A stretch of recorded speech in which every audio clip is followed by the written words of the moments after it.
Roadcast. I hope you're all doing well. I hope you've got your noggins switched on, fully activated. Because what I want to talk about today is two things. They are connected, and as I extrapolate, you will see exactly how. The first thing is IQ, or intelligence quotient. An IQ is a system whereby an individual's intelligence can be measured, and it usually relates to basic things like visual dexterity. In other words, the ability to interpret 3D images and reassemble them and connect them in ways in which the test is asking you to do so, and also to recognise patterns. Say for instance in a kind of alphabet or a series of numbers or letters, whichever. But essentially it's just a rudimentary and effective way of gauging an individual's intelligence. And for some reason IQ is a subject that a lot of people will shy away from, particularly when it comes to applying the IQ levels to peoples from different countries, from different parts of the world. Many years ago, when I was a teacher, I took up a job at a school in inner city Leicester, and the vast majority of the pupils there were of Pakistani origin.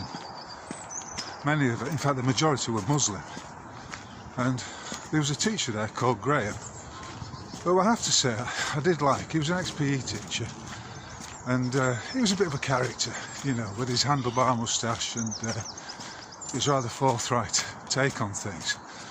And as a young fella who was just learning the ropes, as it were, I always appreciated him and his company and some of the stories that he had to tell. But I do remember he had a poster in his classroom, and on the poster were depicted two brains. One was a large brain and the other was a small brain, and underneath the captions read "a typical brain," and then underneath the small brain it said "the brain of a racist." As I look back at that, and I'm sure you probably agree with me, you probably think, well, that's absolutely ridiculous. What a stupid piece of propaganda. But you know, to my impressionable mind, I was only 23 at the time, I thought, yeah, too right, yeah, right on. Because anyone who can't see that we're all, you know, all the same, we're just denied certain opportunities in life, or we're affected by our cultural and physical environments, cannot see, and anyone who cannot see that underneath it all we're all the same is an idiot. You know, and as I tell this tale, I look back and I think, well, what a foolish young man I was at that time. Anyway, it's inevitably come into my purview, but particularly it seems to have speeded up in recent times, that IQ is a subject that very few of these cultural Marxists, these, and I'm not saying Graham was a cultural Marxist, but probably he was, let's call them leftist, woke idiots, fail to grasp hold of, because immediately in their heads the term racist comes up, and they want to avoid being called a racist at all costs, even when they are confronted with the truth and the facts of the matter. And I chuckle now. In fact, I see it as very amusing. I saw a good joke today. It was a meme of a, well, I would describe as a sort of middle-aged woman that I was familiar with when I was growing up in Huddersfield. And it goes along the lines of, if common sense was a block of lard, he wouldn't have enough to grease a pan. I suppose it's along the lines of, if shit were brains, he wouldn't be able to fill a Smartie. Now, on the subject of shit for brains, or should I say on the subject of shit, in 1999 I took a journey to India. When I arrived in New Delhi, I was heading out one morning to go to, I think it was to Agra, on the train. I booked the train, which in and of itself was a fucking laborious exercise. I'm talking about buying the ticket in advance. Anyway, the train was due to leave very early in the morning, and so the sun broke over Delhi, which was covered in a haze of pollution. And I was sitting on the train, looking out of the window, taking it all in. And it certainly was a kind of sensory explosion. There was so much going on and so much to see. Picture the scene. The train's at New Delhi station. It's a beautiful, somewhat hazy morning. It must have been very early, about 7 o'clock. And suddenly, out of the shadows, where the railway sidings were, there were these figures that would come out of the shadows and squat over the railway tracks. You know, they were taking their early morning shit on the railway tracks. And for me, this was strange. It was almost like watching some ghosts emerging from the shadows. And as you travel around India, you come to realise that you don't. When you're out on the streets and out and about, you're not actually dodging. When you're walking around, you're not dodging dog shit so much as human excrement. And this morning, in my Twitter feed, there came up a little film from a sleepy suburb in Toronto, Canada. And this bloke had been passing, a native of Toronto, had been passing this taxi, which had an Indian driver, a taxiwala, as I like to call him. And this taxiwala was taking a shit in the snow. He just opened his cab door, he stepped outside, he dropped his keks and was taking a dump. It just reminded me, first of all, of that strange scene that I'd seen at New Delhi station, and secondly, of the poster that Graham had in his classroom of a racist brain and a typical brain. And I thought to myself, what kind of mentality is it in whose head it would be deemed acceptable to take a shit like that, whether it be on the railway tracks or, more laughably perhaps, in a suburb of Toronto. Now, many of you watching this will no doubt understand exactly what I'm talking about here. It's a mentality, but it's also, I would say it's also related to one's IQ, to one's intelligence quotient. And the sooner people realise that we are dealing with, when we're talking about immigrants, we talk about people from different climes, different countries, we do have to factor in to the equation the intelligence quotient of those individuals. Because contrary to what we've been told, we're not all the same. And that, in and of itself, is something that needs to be addressed. Now, don't get me wrong, I'm not saying I'm the world's most intelligent fellow. I'm not saying I've got a high IQ. But when it boils down to it, I'm not operating with an IQ of less than 80. And in Lagos, Nigeria, recently, a Nigerian organisation carried out an IQ test amongst the local populace. Our candidate included a mix of young and old participants, male and female, as well as A-level student. Everyone who participated was above 16. Only 3% of the participants scored 102, and another 3% scored over 80 and over 90, respectively. The highest group, 26%, scored 69, followed by the second highest group, 20%, scored 76. Disappointingly, 52% of participants scored below 70, accounting for half of our candidates. Overall, the average score was 73, while the median was 69. This raises some pertinent questions. How does IQ affect a population's ability to invent, produce, develop, or run a country?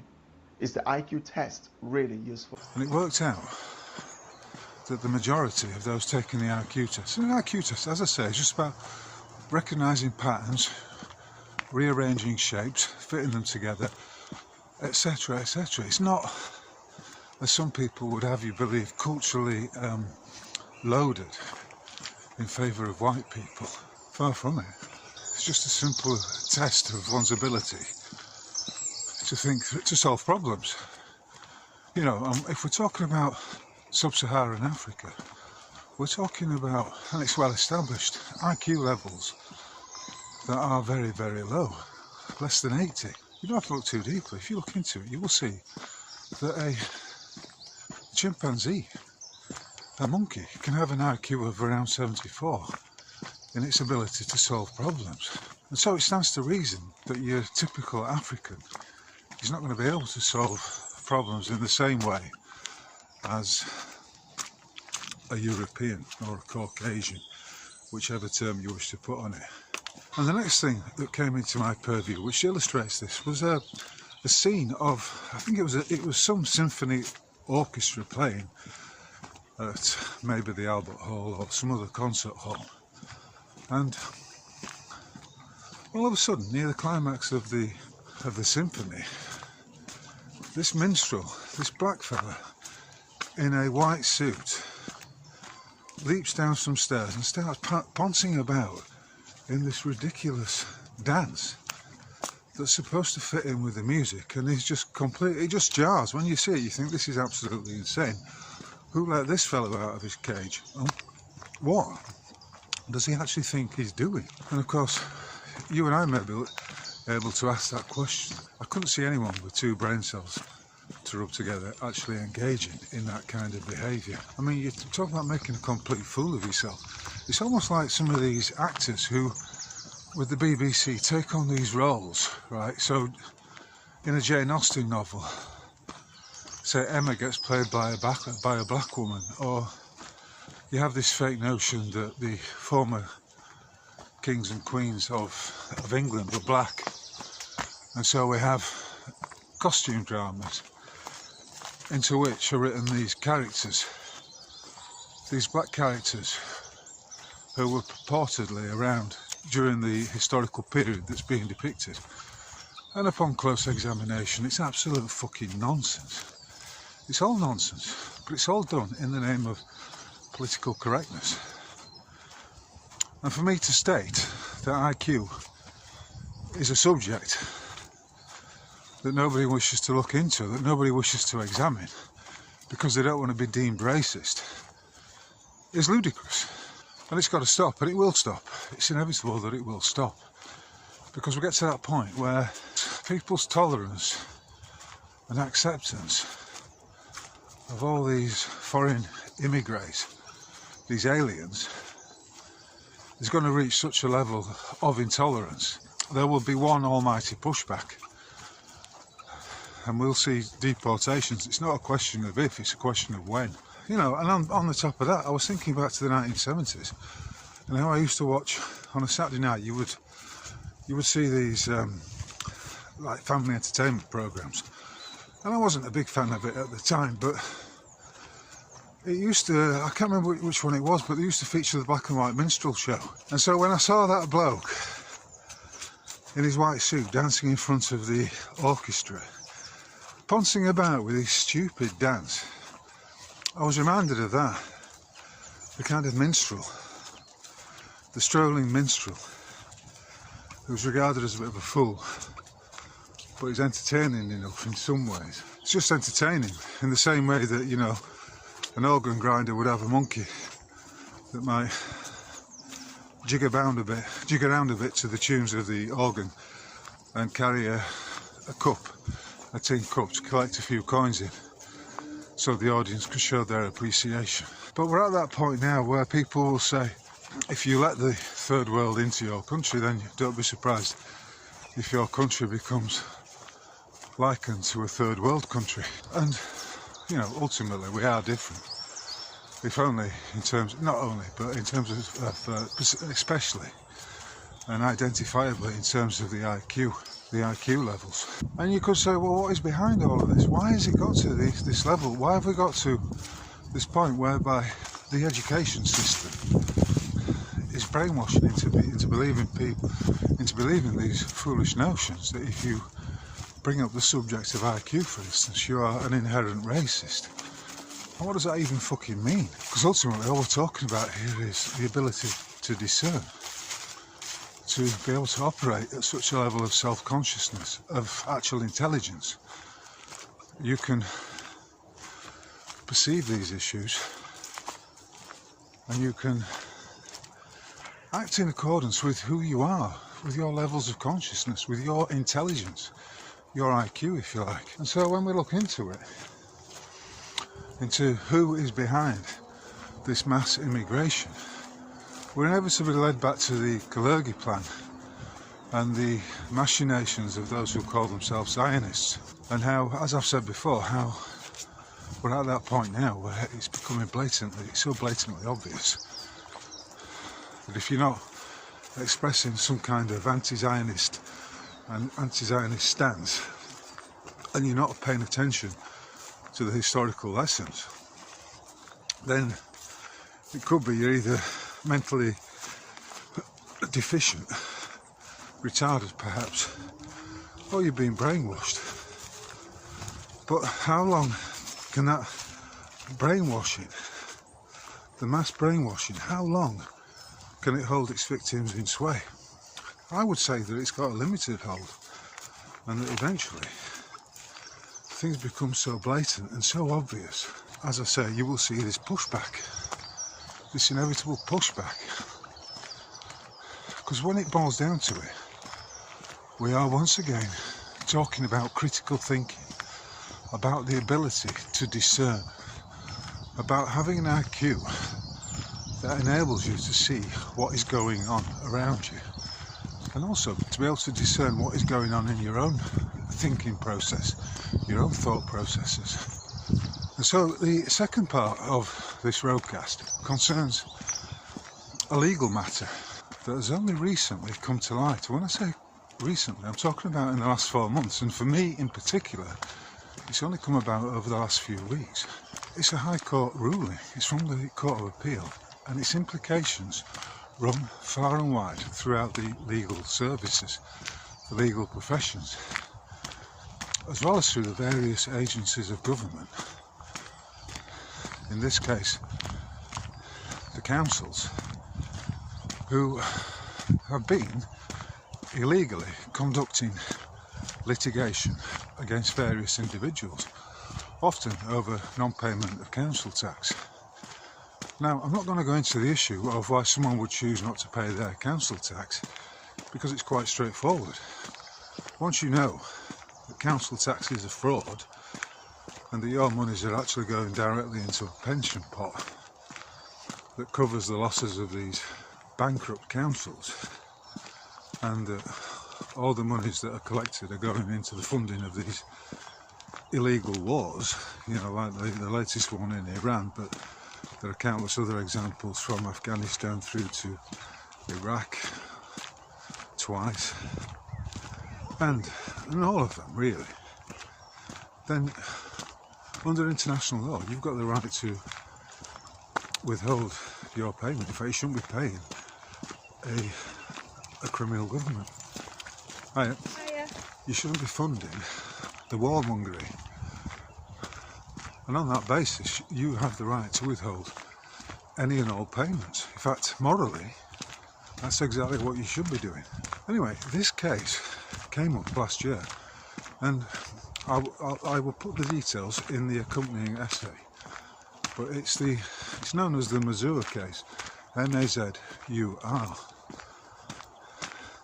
And in that case, this woman by the name of Mazur was being sued for some monies that were owed to a legal firm. I think it was about 54 grand. And this legal firm had employed the services of one of these, I'd probably call them a debt collection agency, an LLP, limited liability partnership. And it turned out that she chose to contest it because she realised that the entire litigation that was being carried out against her was being enacted by a group of individuals who were manifestly not qualified to carry out the litigation. Well, what do I mean by that? It's quite straightforward. Under the Legal Services Act 2007, litigation is a reserved activity that can only be carried out by authorised persons. That means the initiation of litigation, the signing of witness statements, liability orders, statutory demands, summonses and the rest of it can only be initiated and carried out by a barrister or a solicitor. A paralegal, let me repeat that, a paralegal, a legal executive or anyone of that stature does not have the authority to conduct litigation. And under section 14 of the Legal Services Act 2007, that act is criminal. The individual who carries it out can, in theory, be charged with a crime. That's how serious it is. Anyway, the company which was litigating against her contested it, and so it went to appeal. And on appeal, the case was won because the court determined that the Legal Services Act did indeed require only authorised persons to conduct litigation. And more recently, there's a lady called Leslie Scott who took on the council who were trying to put a charge over her property for non-payment of council tax, and she appealed it out at time on the basis that this information about the Mazur case had only just come to light. But as she looked back through the litigation against her, it became clear and apparent that those who were conducting it were not lawfully qualified under the Legal Services Act 2007. She appealed it in the county court and won the case. And whilst I'm no advocate of the British judiciary and its ability to do things correctly, there are instances, which may well be as rare as hen's teeth, but there are instances like this where common sense does prevail. And so it's beginning to look very, very interesting insofar as insofar as the implications of this. Let me give you an example from my case, one of my cases. Back in 2009, so we're getting on for 17 years ago, the Bradford and Bingley Building Society employed the services of a company called Dryden's. They're now known as Dryden-Fairfax, and they still operate out of Bradford. And that company had an individual working for it called Tom Buckland. Tom Buckland was not a solicitor, he never was a solicitor, and he never, as it turned out, had the ability to begin litigation against me. And when a company brings a mortgage possession claim against you, they inevitably begin it. In fact, let me put it this way. This litigation I'm talking about here is operating on what you could call an industrial scale. These limited liability partnerships, these debt collection agencies, are operating as factories that are churning out these possession claims and beginning litigation against individuals for alleged debts. First of all, no individual working at a LLP as a paralegal has the ability to swear under penalty of perjury that somebody owes a bank some money. Only an accountant or a certified officer of the financial institution could do such a thing, and that never happens.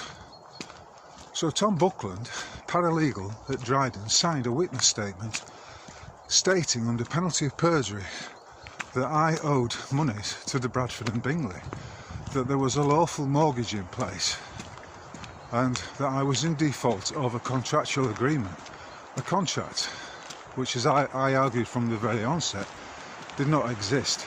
In the end, this litigation continued over the next year and a half or so, and I was eventually evicted violently and unlawfully from my home of 16 years.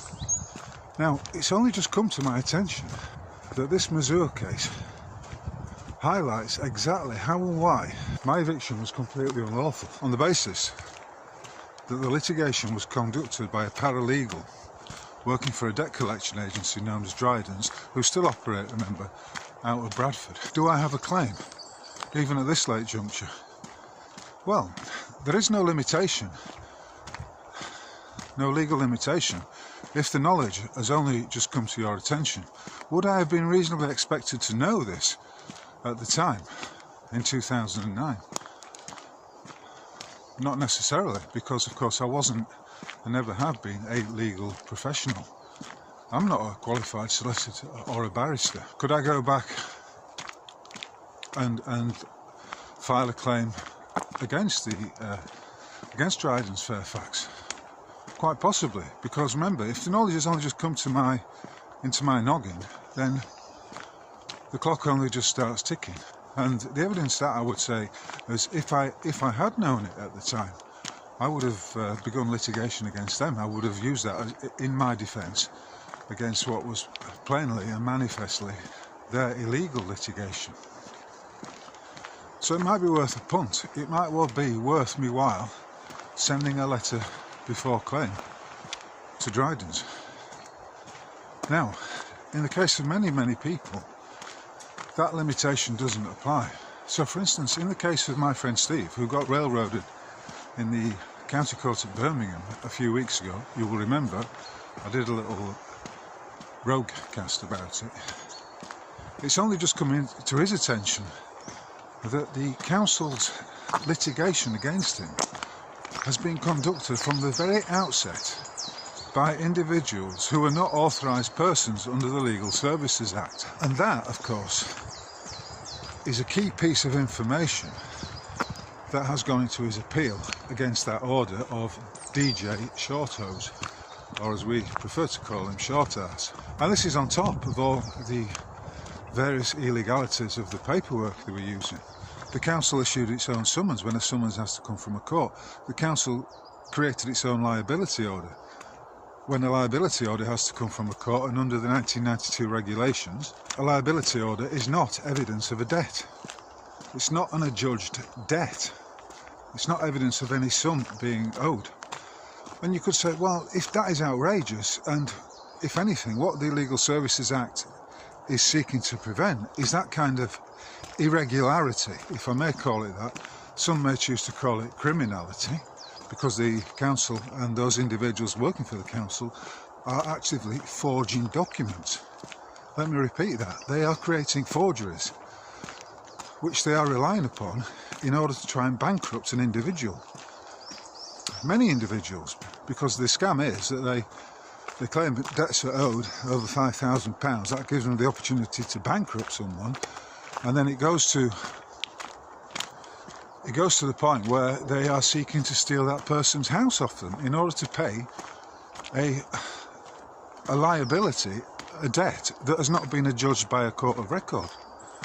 That is the scam, and all the while it's being conducted by these individuals who are not even solicitors. A paralegal, a legal executive, is essentially a pen pusher, an administrative clerk working for a debt collection agency. In Steve's case, it's a debt collection agency, a limited liability partnership operating out of Grimsby. And because it's a industrial scale operation, these various companies are acting like factories. Factories of fraud, I would say. And you could say, well, is it not the case that ignorance is no defence in the eyes of the law? And I would say absolutely. Especially now at this point when the High Court ruling is, under the Legal Services Act 2007, nobody but a fully qualified barrister and or solicitor can conduct litigation. That, to me, is a massive scandal. And if you've got a sufficiently appropriate level of IQ, you will understand immediately what I'm communicating here. And you know, I do enjoy it when reason, logic and lawful argument all come together like that into one cohesive unit, and you can see exactly what's going on. So the ripples that are coming out from this case, the Mazur case, are on the increase. The seas are getting very choppy. The waters of the pond are becoming increasingly dangerous for those individuals who are operating out of these LLPs, these fraudulent factory litigation entities that have been screwing over the peoples of the Isles of Britain for far too long. In my case, it goes back to 2009. As I look back, I just think, well, if only I'd known that at the time. But I'd like to just salute the litigants, not the litigants, the defendants in the Missouri and the Leslie Scott cases for their indefatigability, their defiance, and their resolution to stand their ground under the facts of the matter and to push it all the way to the Court of Appeal. It is a victory. It's a victory for common sense, and it's a victory for the people. And so, from the rolling landscape of Nottinghamshire on this early spring Sunday morning, I'd like to wish you all the very best, no matter what level of IQ you've got, because if you've got to the end of this broadcast, then you have done very well. If you've understood it, as I expect you to, then it goes without saying that you've got a reasonably sized IQ. And on that note, all that remains for me to say is, please, if you've seen this on GooTube, give me a thumbs up, subscribe and share it, and drop me a comment. I didn't get many comments on the last one, which was entitled Free Beer Tomorrow. Now even that, Free Beer Tomorrow, is a joke that requires a decent level of IQ to be able to understand it. It's very simplistic, but it requires a subtlety of mind. And if you're Abdul from Delhi, or Benjamin from Ethiopia, or Matabeleland, or Masood from Pakistan, you probably won't understand what I'm talking about. In fact, you won't even be watching this, will you? So, but it illustrates the point.